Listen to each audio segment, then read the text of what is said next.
Assalamu alaikum students, welcome back to our solution. This is lecture 4 of class 9th mathematics series.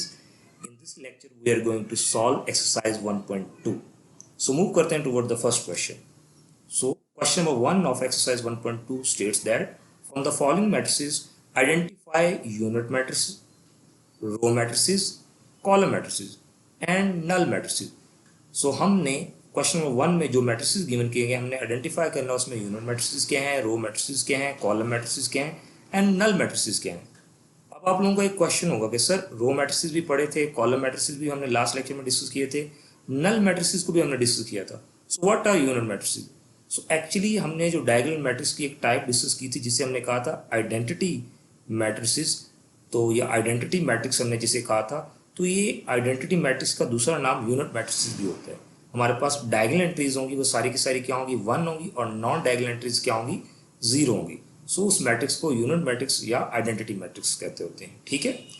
So first matrix पे हैं, if you can सी हमारे पास जो matrix A है इसकी की सारी वैल्यूज क्या हैं, 0 है. इस मैट्रिक्स को क्या कहा जाता है, नल मैट्रिक्स कहा जाता है उसे. ठीक है. तो that is a null matrix, ये एक नल मैट्रिक्स है. अब आप लोगों का क्वेश्चन होगा सर प्रीवियस लेक्चर में तो आपने ये बताया था जो नल मैट्रिक्स होता है उसे ओ से रिप्रेजेंट करते हैं. तो यस, जो हमारे पास स्टैंडर्ड फॉर्म है एक नल मैट्रिक्स को रिप्रेजेंट करने की, that is O, capital O. But यहाँ पे जो मैट्रिक्स गिवन किया गया हमने बेस्ड ऑन द एंट्रीज, हमने उसकी बेस के ऊपर उसे क्लासीफाई करना. तो yes, matrix A is a null matrix based on the entries. जो उसके अंदर एंट्रीज हैं वो सारी की सारी जीरोज हैं, तो that's why this is a null matrix. अब नेक्स्ट मूव करते हैं to the matrix B. Again इसकी सारी जो एंट्रीज हैं वो 0 नहीं है, तो नल मैट्रिक्स तो ये नहीं हो सकता. एज यू कैन सी, अगर आप देखें तो आप देखें there is only single row. यहाँ पे एक रो है, कॉलम चाहे 1 2 3 कॉलम्स हैं, but there is only 1 row. So it mean the best जो कि कैटेगरी है जिसको ये बिलोंग कर सकता है, that is a row matrix. तो ये एक रो मैट्रिक्स हो गया हमारे पास. ठीक है. Third matrix that is C. So अगर आप सी मैट्रिक्स को आइडेंटिफाई करें तो देयर इज ओनली 1 कॉलम, हमारे पास 1 कॉलम है and there are 3 number of rows. वो मैट्रिक्स जिसके अंदर अगर हमारे पास एक सिंगल कॉलम हो, रोज चाहे जितनी मर्जी हो, उस मैट्रिक्स को हमने डिफाइन किया था, that is a column matrix. तो जो सी मैट्रिक्स है उसे बेस्ट अगर हम स्पेसिफाई करें तो it will be a column matrix. तो ये क्या होगा, कॉलम मैट्रिक्स हमारे पास होगा. मूव करते हैं toward matrix D. As you can see कि हमारे पास जो डायगोनल एंट्रीज हैं वो सारी की सारी क्या है, 1 है, और नॉन डायगोनल एंट्रीज क्या है, वो क्या है, 0 है. सो ये किस चीज़ की एग्जाम्पल होगी, it is an example of identity matrix. ये हमारे पास क्या होगी, आइडेंटिटी मैट्रिक्स. या यहाँ पे क्योंकि आइडेंटिटी मैट्रिक्स का नाम नहीं लिखा हुआ, यूनिट लिखा हुआ है, तो आप यूनिट मैट्रिक्स भी इसे लिख सकते हैं. अगेन इस मैट्रिक्स में देखें तो आपके पास सिंगल रो है और सिंगल ही कॉलम है. So number of rows and number of column क्या है, सेम है हमारे पास. सो ना ये रो मैट्रिक्स को बिलोंग कर सकते हैं ना ये कॉलम को कर सकते हैं, बिकॉज एक कॉलम है और एक ही रो हमारे पास है. ठीक है, कोई डिफरेंस नहीं है इसके अंदर. या तो ये सिंगलटन मैट्रिक्स हो सकता था जिसके अंदर एक वैल्यू, लेकिन उसके बारे में पूछा नहीं गया यहाँ पे. सो आप देखें मैट्रिक्स ई की सारी वैल्यूज या सारी एंट्रीज क्या है, 0 है. चाहे एक एंट्री लेकिन वो क्या है, 0 है. So it mean the matrix E will be best describe by null matrix. ये हमारे पास क्या है, एक नल मैट्रिक्स है. मैट्रिक्स एफ की तरफ मूव करते हैं. इन मैट्रिक्स एफ में देखें तो देयर इज ओनली 1 कॉलम, हमारे पास सिर्फ एक कॉलम है.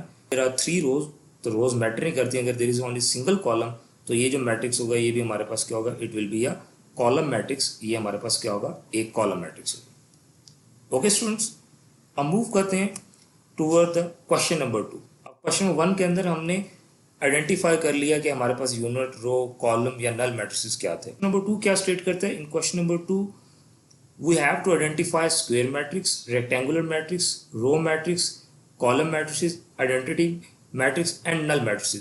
अगेन यहाँ पे वही चीज़ें हैं. अब स्क्वेयर मैट्रिक्स क्या होता है, जिसमें same number of rows and column हो. रेक्टेंगल क्या है, जिसमें different number of rows and column हो.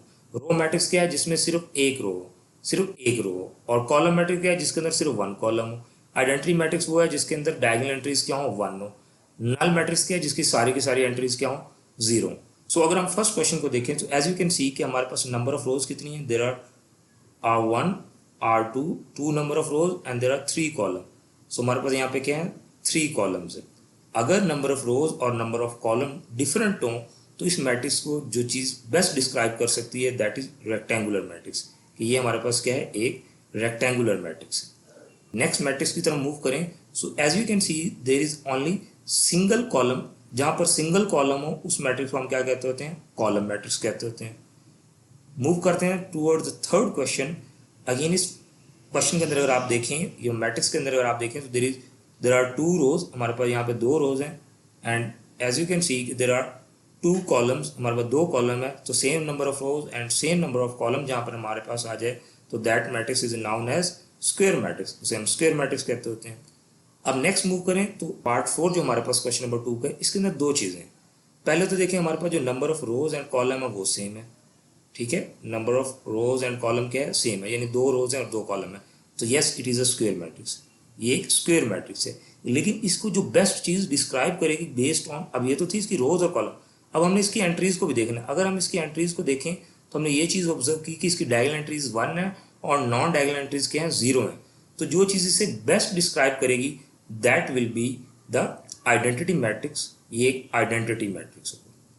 Yes it is a square matrix, ये एक स्क्वायर मैट्रिक्स है। सबसे पहले हमने नंबर ऑफ रोज और कॉलम ही देखने होते हैं, लेकिन number of rows and column देखने के बाद हमने उनकी एंट्रीज को देखना है कि क्या कहीं डायगोनल एंट्रीज 1 तो नहीं है, ठीक है। सो अगर डायगोनल एंट्रीज 1 हो और नॉन डायगोनल एंट्रीज भी 0 हो तो जो चीज़ बेस्ट इस मैट्रिक्स को डिफाइन करेगी that will be the identity matrix. So अगर आप लोग एग्जाम के अंदर इसे स्क्वायर मैट्रिक्स लिख देंगे तो that will be a wrong answer, because वो बेस्ट या बेस्ट सुटेबल जो ऑप्शन है वो आपसे पूछ रहे हैं। तो नेक्स्ट मैट्रिक्स पे मूव करें तो अगेन R1, R2, R3 और कॉलम की बात करें तो C1, C2।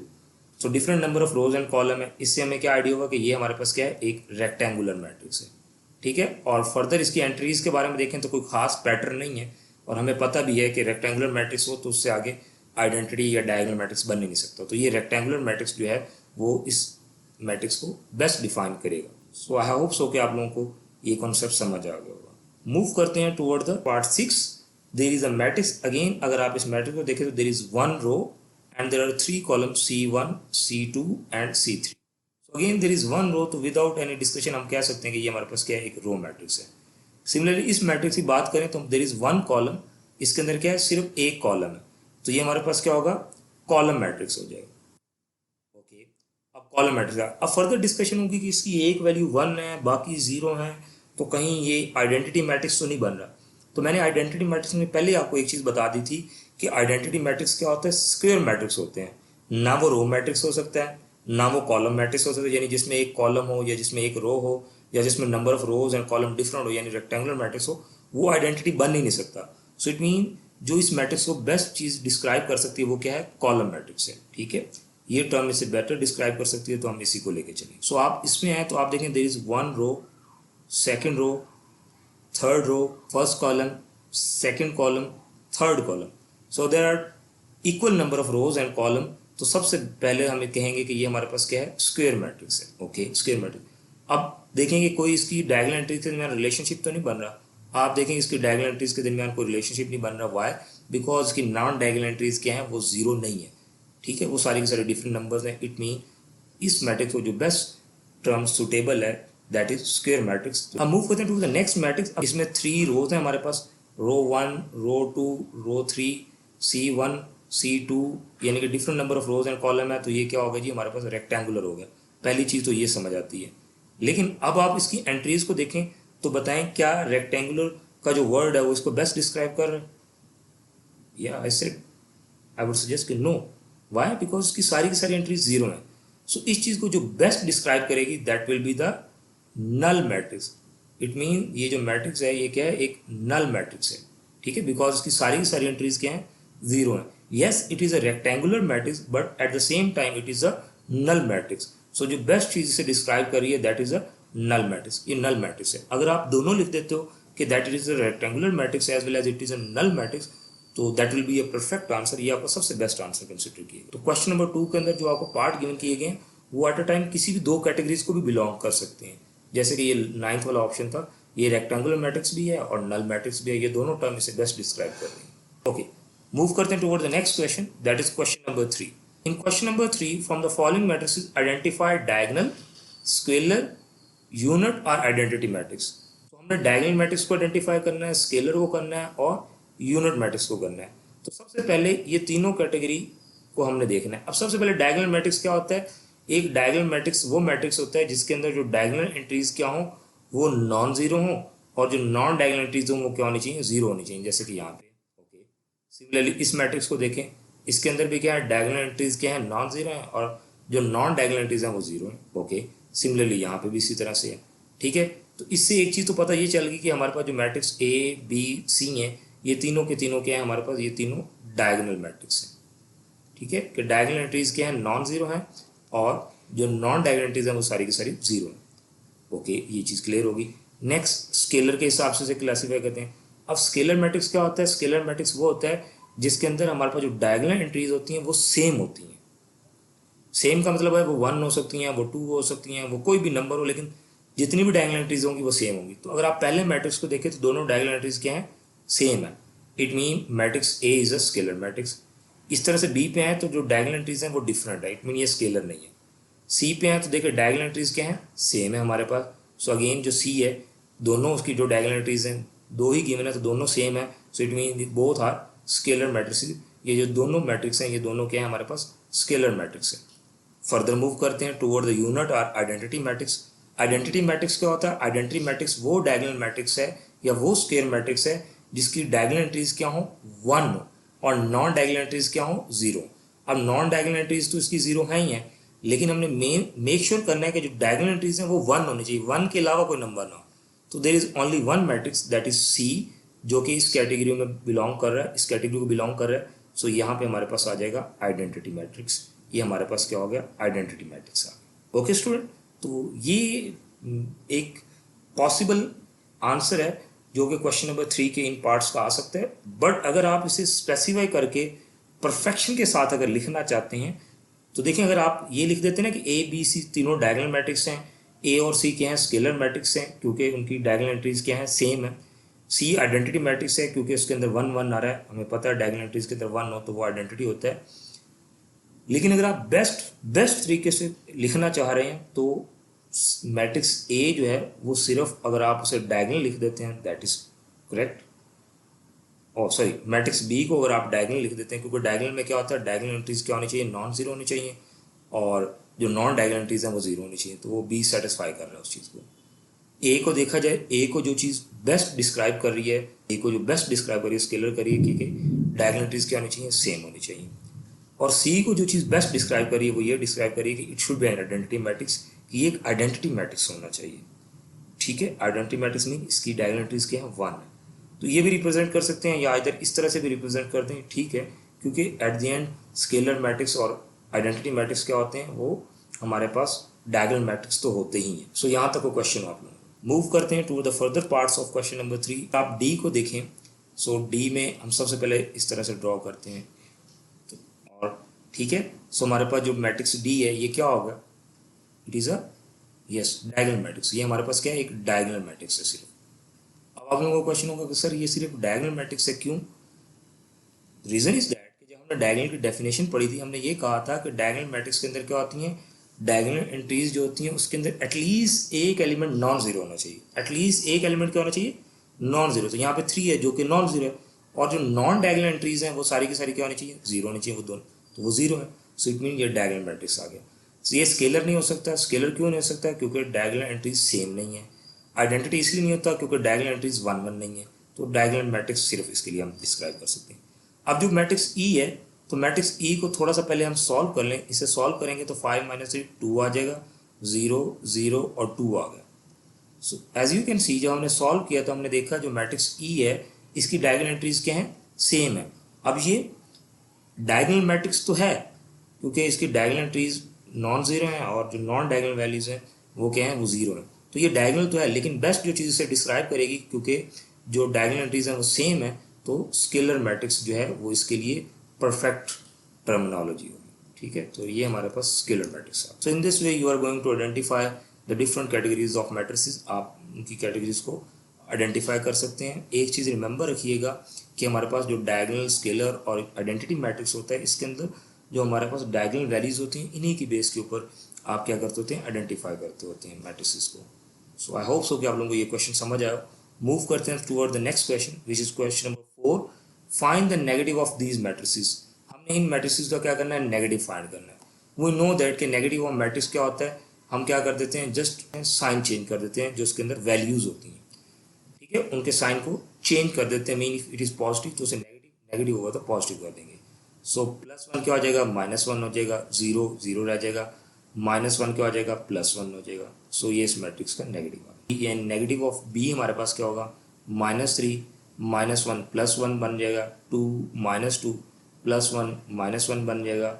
सी जो होगा माइनस सी, हम इसे राइट डाउन करेंगे क्योंकि सारी इसकी वैल्यू पॉजिटिव है, तो नेगेटिव में क्या हो जाएगा, सारी की सारी इसकी वैल्यूज जो होंगी उनके साइन चेंज हो जाएंगे, वो हम नेगेटिव में लिखेंगे। ओके, अब इसी क्वेश्चन नंबर 4 के जो फर्दर दो पार्ट्स हैं डी एंड ई, उनका अगर हम नेगेटिव फाइंड करें तो नेगेटिव ऑफ डी क्या होगा, 3 4 माइनस टू माइनस फाइव। तो हमने साइन चेंज कर दिए, जो नेगेटिव वैल्यूज थी उनको पॉजिटिव और जो पॉजिटिव उनको नेगेटिव। इस तरह से नेगेटिव ऑफ ई की बात करें तो नेगेटिव ऑफ ई में क्या आ गया, minus one minus two minus five का प्लस फाइव प्लस थ्री का आ जाएगा माइनस थ्री। हमने साइंस को क्या कर दिया, चेंज कर दिया। सो इस तरह से हमने negative of that matrix find out कर लिया। अगेन मूव करते हैं toward the next question which is question number 5। Find the transpose of each of the following matrices. हमने इन मैट्रिक्स का क्या करना है, ट्रांसपोज फाइंड करना है। ट्रांसपोज में हमने पता है हमने क्या करना होता है, रोज को कॉलम में चेंज कर देना होता है और हमने कॉलम्स को किस में कन्वर्ट कर देना होता है, रोज में कन्वर्ट कर देना। दोनों में से कोई भी चीज़ आप कर सकते हैं। सो अगर पहले मैट्रिक्स को हम बात करें तो ए टी, हम ट्रांसपोज अगर इसका फाइंड करें तो हमने रोज को कॉलम में या कॉलम को रोज में, तो हमारे पास क्या है, there is only one column, तो हम इसे रो में कन्वर्ट कर देते हैं, 0 1 माइनस टू। तो ये हमारे पास ट्रांसपोज ऑफ ए आ गया। इस तरह से ट्रांसपोज ऑफ बी की बात करें तो हमारे पास there is only one row, हमारे पास एक रो है, हम इस रो को क्या करते हैं, कॉलम की फॉर्म में कन्वर्ट कर देते हैं, 5 1 माइनस 6। तो ये ट्रांसपोज ऑफ बी आ गया। इस तरह से सी की बात करें, ट्रांसपोज ऑफ सी फाइंड करें तो हम क्या करते हैं, हम रोज को कॉलम में कन्वर्ट कर देते हैं, ठीक है। सो फर्स्ट रो जो हमारे पास है 1 2, ये कॉलम बन जाएगा 1 2। 2 माइनस वन जो रो है ये 2 माइनस वन कॉलम बन जाएगा। 3 0 जो रो है ये 3 0 हमारे पास कॉलम बन जाएगा। सो यहाँ तक क्वेश्चन आप ओके स्टूडेंट। तो ट्रांसपोज फाइंड करना आई गेस क्वाइट इजी, बहुत ज़्यादा ही आसान है। तो अगर हम डी का ट्रांसपोज फाइंड करें तो अगेन रोज को कॉलम में कन्वर्ट कर दें 2 3, फिर इस रो को कॉलम में कन्वर्ट कर दें दैट इज 0 5। ये हमारे पास ट्रांसपोज ऑफ डी आ गए। इस तरह से ट्रांसपोज ऑफ ई फाइंड करें तो हम अगेन इस रो को कॉलम में कन्वर्ट करते हैं तो 2 3 आ जाएगा, -4 -5।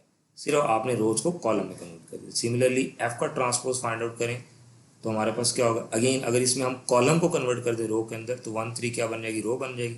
इस तरह से 2 4 क्या बन जाएगा, ये यहाँ पे रो बन जाएगी। सो ये मैटर नहीं करता कि आपने रोज को कॉलम में या कॉलम को रोज में कन्वर्ट कर दिया, आंसर सेम आता है, ठीक है। ये हमने प्रीवियस जो स्लाइड है जिसमें हमने टाइप्स को डिस्कस किया था या डिस्कशन की थी, ट्रांसपोज की डेफिनेशन को डिस्कस किया था, वहाँ पर मैंने बता दिया था कि रोज को कॉलम में या कॉलम को रोज में कन्वर्ट करो, आंसर सेम आता होता है, ठीक हो गया। सो चलिए स्टूडेंट मूव करते हैं toward the next question which is question number 6। सो हमने यहाँ पे वेरीफाई करना है कि अगर ए का हम ट्रांसपोज लें और उसका फिर अगेन ट्रांसपोज लें तो हमारे पास ओरिजिनल मैट्रिक्स ऑब्टेन हो जाता है। सो स्टार्ट करते हैं विद द मैट्रिक्स ए। हमारे पास जो मैट्रिक्स ए है वो क्या गिवन किया गया, दैट इज 1 2 0 1।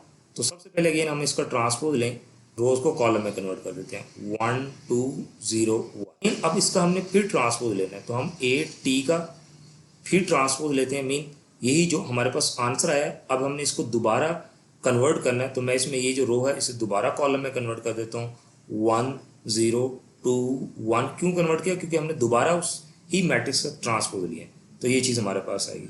सो अगर आप गौर से देखें तो यू कैन सी कि हमारे पास ये जो आंसर आया है, ये वाला जो पर्टिकुलर ये आंसर जो आ रहा है, ठीक है, ये क्या है, it is similar to the matrix A जो हमें स्टार्ट में मैट्रिक्स दिया था, ये उसके इक्वल है। So that's how we have prove that A transpose to transpose is equal to A. अगर हम एक ट्रांसपोज का फिर ट्रांसपोज लेते हैं तो हमारे पास एक्चुअल मैट्रिक्स आ जाता होता है। ओके, सिमिलरली नेक्स्ट मूव करें तो हमने बी ट्रांसपोज है और उसका अगेन ट्रांसपोज लिएगा और इसे हमने प्रूव करना है। ये एज अ प्रैक्टिस के तौर पे आप लोग खुद भी कर सकते हैं। सो मैं यहाँ पे दोबारा हम मैट्रिक्स बी की वैल्यू लिखते हैं 1 1 2 0। ओके, बी ट्रांसपोज हम सबसे पहले इसका ट्रांसपोज लेते हैं, हम रोज को कॉलम में कन्वर्ट कर देंगे तो 1 1 2 0 ये चीज़ होगी। अब अगेन इसी चीज़ का दोबारा ट्रांसपोज लेंगे, अब स्मॉल टी प्लेस किया करें, कैपिटल टी प्लेस ना किया करें। ओके, ट्रांसपोज के लिए जो साइन होता है वो सुपरस्क्रिप्ट टी होता है। अगेन मैं इसको कन्वर्ट करूँगा, रोज को कॉलम में कन्वर्ट कर देते हैं, 1 2 1 0। सो अगेन आप लोग अगर ऑब्जर्व करें तो ये मैट्रिक्स बी के इक्वल है, it mean B transpose to transpose is equal to B itself. So हमने इस तरह से इसे भी प्रूव कर दिया। सो जो हमारा मेन सीरीज़ के अंदर हमने स्टार्ट में बता दिया था कि हम हर एक्सरसाइज के अंदर उनके इंपॉर्टेंट क्वेश्चन बताएंगे। सो अगर इस एक्सरसाइज के हिसाब से देखा जाए तो सारे के सारे इंपॉर्टेंट है अंडरस्टैंडिंग पॉइंट ऑफ व्यू से। बट अगर आप थोड़ा सा शॉर्ट क्वेश्चन के पॉइंट ऑफ व्यू से देखें तो ये जो क्वेश्चन नंबर 6 का पार्ट 1 एंड 2 हैं, ये दोनों के दोनों क्या हैं, इंपॉर्टेंट हैं। सो आप इनकी थोड़ी सी प्रैक्टिस एक्स्ट्रा करिएगा। बट एट द एंड आपको जो टाइप्स ऑफ मैट्रिसेस हैं उनसे रिलेटेड कंप्लीट अंडरस्टैंडिंग होनी चाहिए कि row, column, rectangular, square matrix, transpose of a matrix, negative of a matrix, diagonal, identity matrix या स्केलर मैट्रिक्स, ये क्या होते हैं, इनकी डेफिनेशंस का पता होना चाहिए, क्योंकि ये आगे जो क्वेश्चंस आएंगे उनको सॉल्व करने में आपकी बहुत ज़्यादा हेल्प करेंगे या मैट्रिक्स को आइडेंटिफाई करने में आपकी हेल्प करेंगे। स्टूडेंट मूव करते हैं toward the next question, that is question number 3 which is the last question of exercise 1.1। Again as you know that कि हम इस सीरीज के अंदर साथ साथ जो इंपॉर्टेंट क्वेश्चन होंगे उनको भी हाईलाइट करते जाएंगे। So question number 3 from exercise 1.1, very important short question actually. Concept क्या है कि there are two matrices which are set to be equal, जो कि इक्वल है बिकॉज यहाँ पे इक्वालिटी का साइन हमें ऑलरेडी गिवन किया गया है। तो हमने कॉरेस्पॉन्डिंग वैल्यूज के कॉन्सेप्ट को यूज करते हुए इसे सॉर्ट आउट करना है। ओके हम किस तरह से सॉल्व कर सकते हैं, we have to find the value. हमारे पास 4 वेरिएबल्स हैं, हमने जिनकी वैल्यू फाइंड आउट करनी है based on the given scenario. A plus C and these are the two matrices जो कि इक्वल हैं। तो ए प्लस सी यानी ये जो कॉरेस्पॉन्डिंग वैल्यू, ये दूसरी जो कॉरेस्पॉन्डिंग वैल्यू होगी उसके इक्वल होगी। अब आप लोगों का क्वेश्चन होगा कि सर ये किस तरह से इसके इक्वल है, बिकॉज वी ऑलरेडी नो कि जब दो मैट्रिक्स आपस में इक्वल होते हैं तो उनकी कॉरेस्पॉन्डिंग जो वैल्यूज हैं वो हमेशा ही इक्वल होती हैं। So it mean A plus C should be equal to 0। So ये हमारे पास फर्स्ट इक्वेशन आ गई। Similarly A plus two B is equal to -7, A plus two B is equal to -7, ये हमारे पास सेकेंड इक्वेशन ऑब्टेन हो गई। Similarly C minus 1 is equal to 3, ये हमारे पास थर्ड इक्वेशन ऑब्टेन होगी। Similarly 4d minus 6 is equal to 2d, ये हमारे पास फोर्थ इक्वेशन आ गई। ओके यहाँ तक को क्वेश्चन आप लोगों का। सो फ्रॉम इक्वेशन 3, अगर आप इक्वेशन 3 को देखें, आप देखेंगे कि c minus 1 is equal to 3, there is only one variable, तो इसे सॉल्व करना आसान है। So the value of c will be 3 minus, या लेफ्ट साइड पे अगर माइनस है तो राइट साइड पे जाके ये क्या हो जाएगा, +1। सो c इज इक्वल टू 4, तो हमारे पास c की वैल्यू क्या होगी, 4 होगी। Once we have the value of c, हम इसे पुट करते हैं, पुट इन 1। आप इसे 1 में पुट कर दें इक्वेशन में, तो a plus C is equal to 0 equation 1 है। So a plus 4 is equal to 0, so the value of a will be, यहाँ +4 है, अपोजिट साइड पे जाकर क्या हो जाएगा, -4। So a is equal to -4। So a और c का हमारे पास आंसर आ गया। नेक्स्ट मूव करते हैं toward the equation number 2। Put a is equal to -4, mean a की जो वैल्यू -4 आई है, हमने इसे इस पुट करना है इक्वेशन नंबर 2 के अंदर। हम इक्वेशन 2 में से पुट कर देते हैं। What is equation 2, that is a plus 2b is equal to -7। हम a की जगह उसकी वैल्यू पुट कर देते हैं, that is -4 plus 2b is equal to -7। So 2b is equal to -7, -4 था, अपोजिट साइड पे जाकर क्या हो जाएगा, +4। So 2b is equal to -3। As you can see 2 जो है वो b के साथ मल्टीप्लाई हो रहा है। So b is equal to -3, opposite side पर 2 क्या हो जाएगा, जाके divide. So b is equal to -3/2, ये हमारे पास क्या होगी, b की वैल्यू आ गई। अब हमारे पास फ्रॉम इक्वेशन 4 हमारे पास जो लास्ट है d की वैल्यू हमारे पास रह गई। तो फ्रॉम इक्वेशन 4, हम इक्वेशन 4 को अगर देखें तो 4d minus 6 is equal to 2d। So हम क्या करेंगे, 4d ये प्लस 2d है, ये इस साइड पे आगे क्या हो जाएगा, -2d, ये -6 था, अपोजिट साइड पे जाके क्या हो जाएगा, +6 हो जाएगा। ओके 4d माइनस 2d हमारे पास क्या आ जाएगा, 2d is equal to 6। So d is equal to 6, 2 यहाँ d के साथ मल्टीप्लाई हो रहा है, अपोजिट साइड पे आके डिवाइड, तो 2 3 6। So the value of d is equal to 3। हमारे पास जो d है उसकी वैल्यू क्या आ गई, 3 आ गई। सो इन दिस वे हमने सारी की सारी वैल्यूज कैलकुलेट कर ली वेरिएबल की, जो कि a, b, c और d हैं। आप लोगों का क्वेश्चन होगा कि सर हमने c से क्यों स्टार्ट किया, तो रीज़न यही थी कि इक्वेशन नंबर 3 से स्टार्ट करें, क्योंकि उसके अंदर एक वेरिएबल था। सो इसलिए हमारे पास इजी था। जब हमने c की वैल्यू फाइंड की, उसको हमने 1 में पुट किया तो a की वैल्यू आ गई। जब a की वैल्यू आई तो मैंने इक्वेशन नंबर 2 चूज़ की, क्यों, क्योंकि उसके अंदर हमारे पास 2 वेरिएबल a और b थे। जब हमने a की वैल्यू पुट की तो मेरे पास b का आंसर आ गया। सिमिलरली फ्रॉम इक्वेशन नंबर 4 जो कि किसी पर डिपेंड नहीं करे, क्यों, अगेन उसके अंदर एक ही वेरिएबल है जो कि डी था, तो हमने उसको सॉल्व कर लिया। सो इस तरह से हम ए बी सी और डी की वैल्यू फाइंड कर लेते हैं। ये मैटर नहीं करता कि किसकी वैल्यू आपने पहले फाइंड की, आप सी डी की वैल्यू फाइंड कर लें फिर बाकियों की कर लें, so it's up to you. Answer जो होगा वो हमारा क्या होगा, सेम रहेगा। अगर आप अपना आंसर चेक करना चाहें कि वेदर इट इज़ एक्यूरेट और रॉन्ग, तो आप अगर इक्वेशन नंबर 1 किसी भी एक इक्वेशन को ले लें, फॉर एग्जाम्पल मैं इक्वेशन 1 लेता हूँ, A plus C is equal to 0, तो मैं ए की जगह उसकी वैल्यू दैट इज -4 और सी की जगह उसकी वैल्यू विच इज़ +4 वो पुट करूँ, तो एज यू कैन सी कि हमारे पास लेफ्ट और राइट साइड दोनों का आंसर इक्वल आ रहा है, तो इट मीन हमने आंसर एक्यूरेट फाइंड किया है। सो अगर आंसर यानी लेफ्ट साइड और राइट साइड सेम ना हो, तो इट मीन हमारा जो आंसर है दैट इज़ रॉन्ग। सो इस तरह से आप एग्जाम के अंदर if you have spare time तो आप अपना आंसर चेक भी कर सकते हैं। So that's all, see you in the next lecture.